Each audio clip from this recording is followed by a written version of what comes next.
మన ఫ్రెండ్షిప్ ఎంతో కానీ మిగిలిన నన్ను కొట్టేట్టున్నారు. ఇంతమందిలో మీకు ఒక రావులే కనబడుతుంది.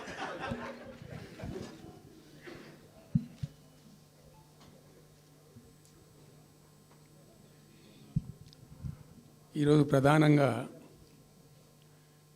పార్టీ రాష్ట్ర కార్యవర్గం, TRS LP, TRS parliamentary party, మిగతా విస్తృతంగా వచ్చినటువంటి నాయకులందరితో కలిపి సమావేశం పెట్టుకున్నాం. ప్రధాన కారణం, the main agenda of the meeting was Palamuru Rangareddy ఎత్తిపోతల పథకంలో ఈ రాష్ట్ర ప్రభుత్వం మరియు కేంద్ర ప్రభుత్వం కలిసి తెలంగాణకు చేస్తున్నటువంటి ద్రోహం, తెలంగాణకు తలపెట్టినటువంటి దుర్మార్గమైనటువంటి విధానం మీదనే చర్చ జరిగింది.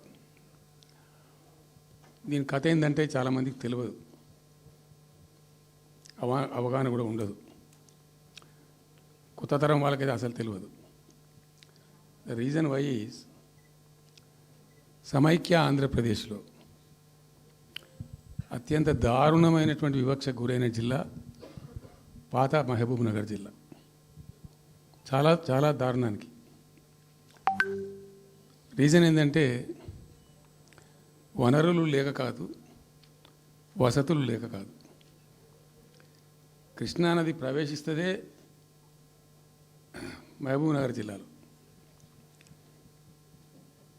సరే, ఇప్పుడున్న తెలంగాణ, అప్పుడు ఉన్న ఆంధ్రప్రదేశ్ మొత్తం చూస్తే కూడా 300 and above కిలోమీటర్స్ కృష్ణానది పారుతుంది కూడా మహబూబ్ నగర్ జిల్లాలో.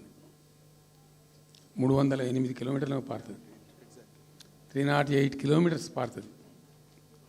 ఇది రెండు రాష్ట్రాలు కలిపి లెక్క చూస్తే కూడా. అయినా కూడా 50 ఏళ్ళు అప్పటికి 50 ఏళ్ళు పరిపాలించినటువంటి కాంగ్రెస్ పార్టీ కానీ, ఆ తదనంతరం సుమారు దగ్గర ఒక 20 ఏళ్ళు